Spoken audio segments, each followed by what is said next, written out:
স্বাগত জানাচ্ছি যমুনা টেলিভিশনের নিয়মিত আয়োজন প্রবাসী বাংলাদেশে বিশ্বের বিভিন্ন প্রান্তে থাকা প্রবাসীদের খবরাখবর নিয়ে আপনাদের সাথে আছি আমি দেবাশিস রঞ্জন সরকার।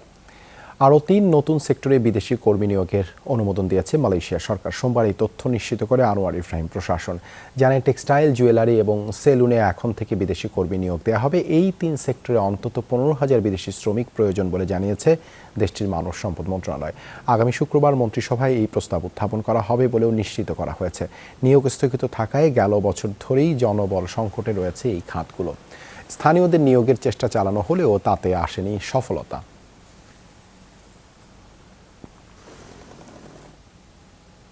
দেশে বৈধ পথে রেমিটেন্স প্রবাহে বিপর্যয় নেমে এসেছে। গত আগস্টে দেশে রেমিটেন্স প্রবাহ কমেছে 21.৫%। এর আগে জুলাইও রেমিটেন্স 5.8% কমে এসেছিল। বাংলাদেশে ব্যাংকের তথ্য বলছে, আগস্টে প্রবাসী বাংলাদেশিরা ব্যাংকিং চ্যানেলে $160 কোটি দেশে পাঠিয়েছেন। গত বছরের আগস্টে দেশে রেমিটেন্স এসেছিল $203 কোটি। সেই হিসেবে গত মাসে দেশে রেমিটেন্স প্রবাহ কমেছে 21.৫%। প্রায় 2 বছর ধরে দেশে বৈদেশিক মুদ্রা সংকট চলছে। আমদানি দায় ও বিদেশি ঋণের কিস্তি পরিশোধে হিমশিম খাচ্ছে দেশের ব্যাংকগুলো। এ অবস্থায় প্রবাসী আয় দেশের অর্থনীতিতে রক্ত সঞ্চার করে আসছিল। তবে চলতি অর্থ বছরের প্রথম 2 মাসেই রেমিটেন্স প্রবাহে বড় বিপর্যয় ব্যাংকিং খাতের বিদ্যমান সংকট বাড়িয়ে তুলেছে। মালয়েশিয়ায় অবৈধ অনুপ্রবেশের দায়ে 20 বাংলাদেশি সহ 36 বিদেশি নাগরিককে গ্রেপ্তার করেছে দেশটির ইমিগ্রেশন বিভাগ। দেশটির অভিবাসন বিভাগ নিশ্চিত করেছে এই তথ্য। জানায়, গেল সপ্তাহে কেলান্তান থেকে একটি এক্সপ্রেস বাসে মালয়েশিয়ায় প্রবেশের চেষ্টাকালে গ্রেপ্তার হন তারা। বাস থেকে নামার পর তাদের কাছে কোনো বৈধ কাগজপত্র না থাকায় হেফাজতে নেয় নিরাপত্তা বাহিনী। গ্রেপ্তারকৃতদের মধ্যে 32 পুরুষ এবং 4 নারী। এদের মধ্যে 20 জন বাংলাদেশি ও 18 জন মিয়ানমারের নাগরিক। তাদের ইমিগ্রেশন ডিপোতে রেখেছে নিরাপত্তা বাহিনী। ধারণা করা হচ্ছে মানব পাচারকারী কোনো সিন্ডিকেট প্রতিবেশী দেশগুলো থেকে অবৈধভাবে এই পাচার কার্যক্রম চালাচ্ছে।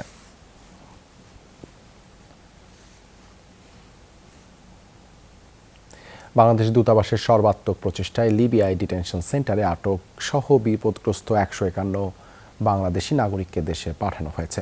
সোমবার দেশের উদ্দেশ্যে রওনা দেন তারা। এই সময় বেরিনা বিমানবন্দরে তাদের সাথে সাক্ষাৎ করেন রাষ্ট্রদূত major general Abul Hasnat Mohammad Khairul Bashar.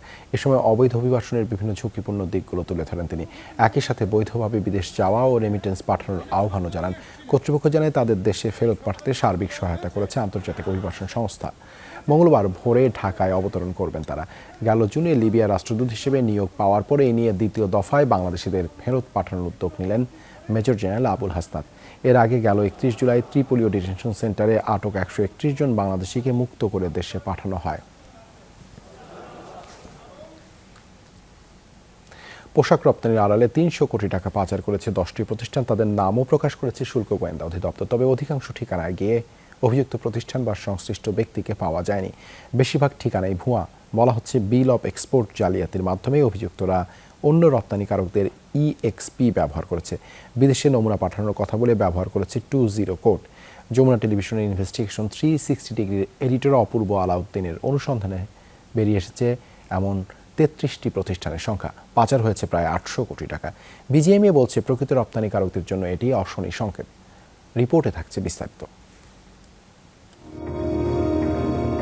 T-shirt, tops, নারীদের পোশাক, ট্রাউজার, বেবি সেট, পোলো শার্টের মতো পণ্য রপ্তানি হয়েছে বাংলাদেশ থেকে। পাঠানো হয়েছে সংযুক্ত আরব আমিরাত, মালয়েশিয়া, কাতার, সৌদি আরব, নাইজেরিয়া, কানাডা সহ বিভিন্ন দেশে। অথচ দেশে আসেনি একটি টাকাও। জাল জালিয়াতির ঘটনায় জড়িত এমন 10টি প্রতিষ্ঠানের নাম প্রকাশ করেছে শুল্ক গোয়েন্দা অধিদপ্তর। এই 10 প্রতিষ্ঠান 1234টি চালানে রপ্তানি করে 9121 মেট্রিক টন পণ্য, যা থেকে দেশে আসার কথা ছিল $3,53,66,118 মার্কিন ডলার, প্রায় 300 কোটি টাকা। যমুনার নিজস্ব অনুসন্ধানে পাওয়া গেছে, মোট 33টি প্রতিষ্ঠান চট্টগ্রাম বন্দর দিয়ে রপ্তানির আড়ালে এভাবে পাচার করে প্রায় 800 কোটি টাকা। 3 ধাপে তদন্ত করে এই 33 প্রতিষ্ঠান চিহ্নিত করেন শুল্ক গোয়েন্দারা। বাংলাদেশের হাজার হাজার কোটি টাকা বিদেশে পাচার করবে ব্যবসার নাম দিয়ে, সেই সমস্ত ব্যবসায়ীদেরকে ধরা হোক, এটাই আমরা চাই। আশুলিয়ার প্রজ্ঞা ফ্যাশন 391টি চালানে 92 কোটি টাকা, গুলশানের ফ্যাশন ট্রেড 246 চালানে 68 কোটি, উত্তরার এমডিএস ফ্যাশন 182 চালানে 44 কোটি, টঙ্গীর হংকং ফ্যাশনস 156 চালানে 40 কোটি, বনানীর 3 স্টার ট্রেডিং 120 চালানে 25 কোটি, মিরপুরের ফরচুন ফ্যাশন 59 চালানে 12 কোটি, কচুক্ষেতের অনুপম ফ্যাশন ওয়্যার 42 চালানে 7.5 কোটি, টঙ্গীর পিক্সি নিটওয়ার্স 20 চালানে 5 কোটি, শাহবাগের স্টাইলাইজ বিডি 10 চালানে 2 কোটি ও খিলক্ষেতের ইডেন স্টাইল ট্যাক্স 8 চালানে 1 কোটি 64 লাখ টাকা পাচার করে বলে জানায় শুল্ক গোয়েন্দা অধিদপ্তর। চলছে আইনি ব্যবস্থা নেয়ার প্রক্রিয়াও। অনুসন্ধানে উঠে আসে কথিত রপ্তানিকারক প্রতিষ্ঠানগুলো বিল অব এক্সপোর্ট জালিয়াতির মাধ্যমে অন্য রপ্তানিকারক প্রতিষ্ঠানের ইএক্সপি ব্যবহার করে বিদেশে নমুনা পাঠানোর কথা বলে ব্যবহার করে 20 কোড। যে ব্যাংক আমার লিয়ে না, আমি ওই সাউথ ইস্ট ব্যাংকের জীবনে চাইও নাই, সেই ব্যাংকের মাধ্যমে এক্সপোর্ট করে দিল। কারা করলো, কি করলো, কিছু তো জানি না। আপনি বলছেন আপনার পণ্য রপ্তানি হয়নি? না না না। অভিযুক্ত 10 প্রতিষ্ঠানের একটি উত্তরার এমডিএস ফ্যাশনস। উত্তরার এই ঠিকানা ব্যবহার করে 44 কোটি টাকা পাচার করা হয়, অথচ এই নামে কোনো প্রতিষ্ঠানই নেই এখানে। আমি আছি 15 বছর যাবত এখানে, কিন্তু আমি 18 বছরের রেকর্ড আছে, কিন্তু এই নামে কোনো জোহরা মার্কেটে কোনো দোকান ছিল না।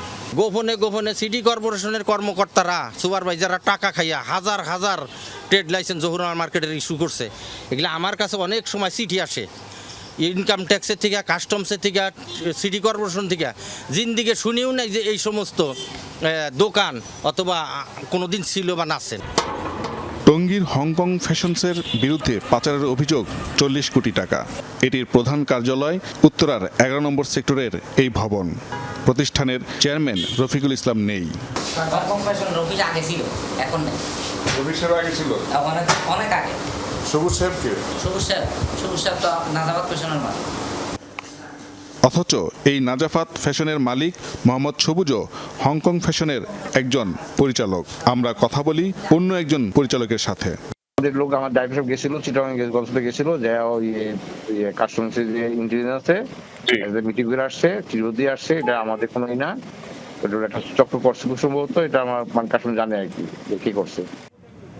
এর আগে আরও 23টি প্রতিষ্ঠান বিভিন্ন সময়ে পোশাক রপ্তানির আড়ালে বিদেশে পাচার করে 526 কোটি টাকা। সেগুলোর একটি ইমো ট্রেডিং কর্পোরেশন। তাদের বিরুদ্ধে অভিযোগ 62 কোটি টাকা পাচারের। ঠিকানায় গিয়ে এই প্রতিষ্ঠানেরও কোনো হদিস মেলেনি। এমন আরও কয়েকটি ঠিকানায় গিয়েও পাওয়া যায়নি প্রতিষ্ঠানের অস্তিত্ব। এটি আমাদের গার্মেন্টস ট্রেডের জন্য খুবই অশুভ সংকেত। এটি আমাদেরকে ভাবমূর্তি নষ্ট করছে। তা আমি বলবো যে যদি এরকম অন্যায় কাজ করে থাকে তাদের আসলে উপযুক্ত বিচার হওয়া উচিত। ওভার ইনভয়েসিং, আন্ডার ইনভয়েসিং এর মাধ্যমে অর্থ পাচারের বিষয়টি ব্যাপকভাবে আলোচিত হলেও নীরবেই ঘটে গেছে রপ্তানির আড়ালে কোনো টাকা না আসার এত এত ঘটনা। অপূর্ব আলাউদ্দিন, যমুনা নিউজ, ঢাকা। ওমান সাগরে গোসল করতে নেমে প্রাণ হারিয়েছেন প্রবাসী বাংলাদেশি 2 ভাই। সোমবার পানিতে ভাসমান অবস্থায় তাদের লাশ উদ্ধার করে দেশটির পুলিশ। জানা গেছে নিহত 2 সহোদর চট্টগ্রামের ফটিকছড়ির বাসিন্দা। তাদের নাম আব্বাস হুসাইন ও আজাদ হুসাইন। সোমবার স্থানীয় সময় রাত 3টার দিকে 2 বন্ধু ও আরও 1 ভাই সহ আব্বাস ও আজাদ সৈকতে যান। 5 জনই সাগরে গোসল করতে নামেন। 3 জন কুলে আসলেও ভাটার টানে তলিয়ে যায় 2 ভাই। অনেক খোঁজাখুঁজির পরও তাদের না পেয়ে পুলিশে খবর দেওয়া হয়। পরে ভোরের দিকে মৃত অবস্থায় উদ্ধার করা হয় তাদের। আইনি প্রক্রিয়া শেষে তাদের লাশ দেশে পাঠানো হবে বলে জানানো হয়েছে। বাবা মা সহ দীর্ঘদিন ওমানে বাস করতেন নিহত 2 ভাই। কয়েক মাস আগে তার বাবা বাংলাদেশে এসে মারা গেলে পরিবারের সবাই দেশে আসেন। তবে সম্প্রতি মাকে রেখে আব্বাস ও আজাদ ওমানে ফিরে যান।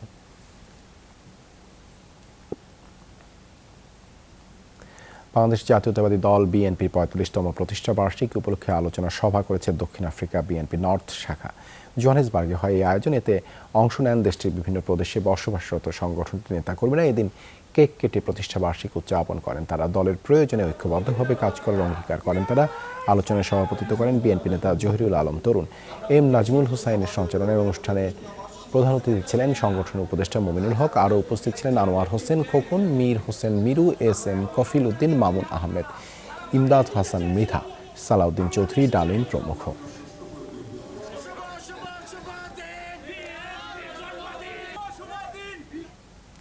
একটি দুটি নয় 426টি প্যাকেট থেকে শাহজালাল আন্তর্জাতিক বিমানবন্দরের শুল্ক গুদাম থেকে অল্প অল্প করে স্বর্ণ গায়েব করা হয়েছে। শেষ পর্যন্ত যার পরিমাণ দাঁড়িয়েছে 55.5 কেজি। পুলিশ বলছে এটি মোটেই চুরি নয়, কাস্টমসের কেউ এগুলো সুকৌশলে আত্মসাৎ করেছে। সন্দেহের তালিকায় থাকা গুদামের দায়িত্বরত 4 সহকারী রাজস্ব কর্মকর্তা ও 4 সিপাহীকে পুলিশ হেফাজতে নিয়েছে। মনিরুল ইসলামের রিপোর্ট। হযরত শাহজালাল আন্তর্জাতিক বিমানবন্দরের লস্ট অ্যান্ড ফাউন্ড গুদামের পাশেই আছে শুল্ক বিভাগের ট্রানজিট গুদাম, যেখানে জব্দ করা মালামাল রাখা হয়। সেই গুদামের ভেতরেই স্বর্ণের মতো মূল্যবান জিনিস রাখতে লকারের ভেতর আলাদা ব্যবস্থা করা আছে। পুলিশ বলছে এই গুদামের ভেতরে বাইরে থেকে চোর ঢোকার কোনো সম্ভাবনা নেই।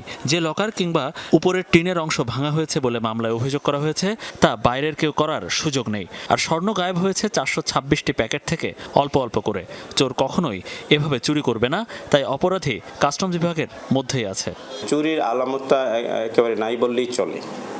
এখন পর্যন্ত আমাদের কাছে যেরকম তথ্য উপাত্ত বা যে পরিবেশ যেখানে যেসব জিনিসগুলো আছে, সেখানে বাহির থেকে কোনো চোর এসে এক্স্যাক্টলি এখানে এই স্বর্ণ নেয়া বা কোনো ইনস্ট্রুমেন্ট ছাড়া এই আলমারি ভাঙ্গা, প্রত্যেকটা ডিএম এখানে, অর্থাৎ মনে করেন যে একটা ডিএমের ভিতরে 10টা গোল্ড বার আছে, সে 10টা চোর আসলে তো 10টা গোল্ড বারই নিয়ে যাবে, সে তো ওটার ভিতর থেকে একটা দুইটা করে কখনোই নিবে না। এখানে দেখা যাচ্ছে যে কটা ডিএম থেকে স্বর্ণ চুরি হয় ওনারা দাবি করে, সেখান থেকে সম্পূর্ণ স্বর্ণ চুরি হয় না, কোনো আংশিক স্বর্ণ চুরি হয়েছে।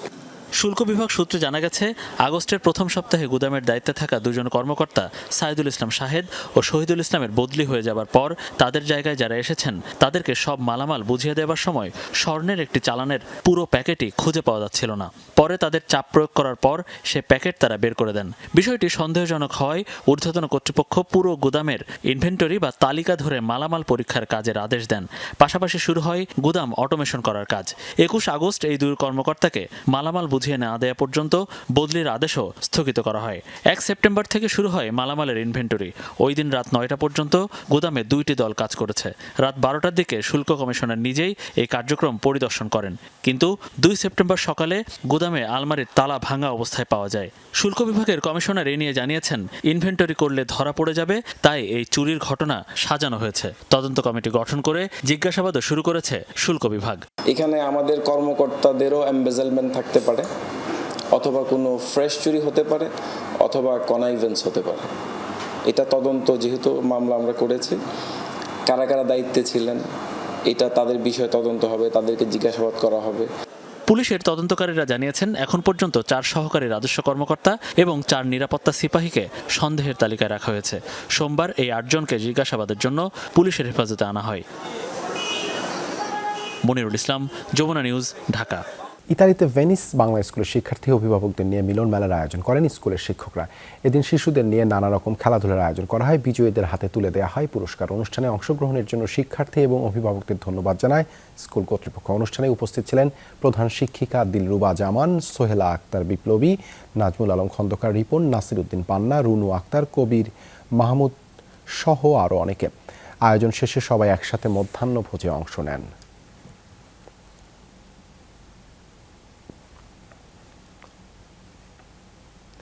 শ্রীলঙ্কার পাহাড়ে ঘেরা শহরের প্রাণকেন্দ্রে অবস্থিত 200 বছরের পুরনো দ্য হার্ট অফ ক্যান্ডি খ্যাত ক্যান্ডি লেক। প্রিয় মানুষকে সঙ্গী করে ইউরোপ, আমেরিকা থেকে ক্যান্ডি লেকের সৌন্দর্য উপভোগ করতে এখানে প্রায়ই ছুটে আসেন পর্যটকরা। শ্রীলঙ্কায় এশিয়া কাপ কাভার করতে আসা ভিনদেশি সাংবাদিকরাও ছুটির দিনে এসেছিলেন ক্যান্ডি লেকের মায়ায় জড়াতে। ক্যান্ডির হৃদয় এই ক্যান্ডি লেক। কিছুদিন আগে যে দেশটা হয়ে গিয়েছিল দেউলিয়া, সেই দেশটার মানুষের বুক পকেট কারো কারো এখনো হয়তো ফাঁকা, তবে বুক পকেটের ঠিক নিচে ভালোবাসার কোনো অভাব নেই। আর তাই তো ইউরোপ, আমেরিকা থেকে ভালোবাসার বহিঃপ্রকাশে ছুটে আসেন প্রিয়জনরা। কিছু ইউরোপিয়ান লাভবার্ডস প্রায়শই উড়ে আসে দ্য সি অফ মিল্ক খ্যাত শ্রীলঙ্কার ক্যান্ডি লেকে। লঙ্কান রাজা শ্রী ভিক্রমা রাজাসিংহের হাত ধরে 200 বছর আগে জন্ম নেয় এই লেক, যার অবস্থান ক্যান্ডির বিখ্যাত টেম্পল অব দ্য টুথের গা ঘেঁষেই। কেউ এসেছেন সুদূর স্পেন থেকে, কেউ জার্মানি, কেউ বা আবার নেদারল্যান্ডস। সবাই মুগ্ধ ক্যান্ডি লেকের সৌন্দর্যে। Candy, very beautiful, nice people, a lot of culture, good food. Yes, we like it. ইউরোপিয়ানরা খেলা ভালোবাসেন ঠিকই, কিন্তু ক্রিকেটটা অতটা জনপ্রিয় নয় যতটা ফুটবল। অস্ট্রিয়া থেকে আসা একদল ব্যাকপ্যাকার্সেরও দেখা মিলল হঠাৎ করেই। তারা বলছিলেন বাংলাদেশের নাম জানলেও সেখানে যাওয়া হয়নি কখনো। We like football. We played football also in some clubs, but cricket is not so typical in Europe. Do you know Bangladesh? Yeah, I know it, but I've never been there.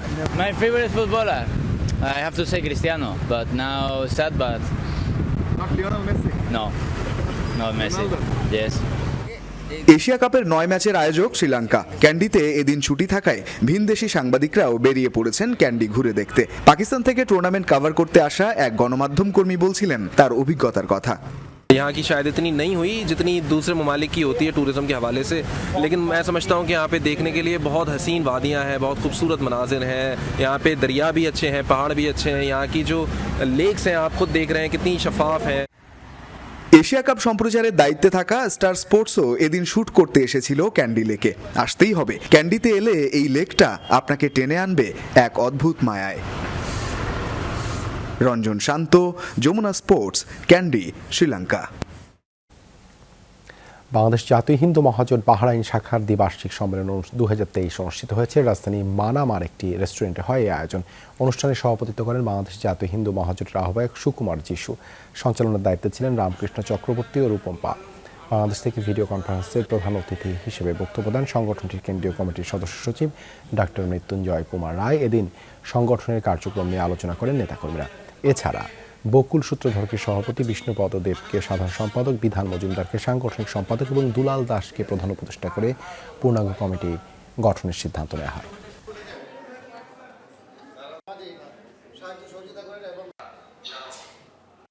আজকের এই দ্বিবার্ষিক সম্মেলনে আমি আহ্বায়কের দায়িত্ব পালন করেছি এবং বকুল সূত্রধরকে সভাপতি, বিষ্ণুপদ দেবকে সাধারণ সম্পাদক, বিধান মজুমদারকে সাংগঠনিক সম্পাদক করে 101 বিশিষ্ট কমিটি তাদের উপর আজকে এই দায়িত্ব অর্পণ করেছি।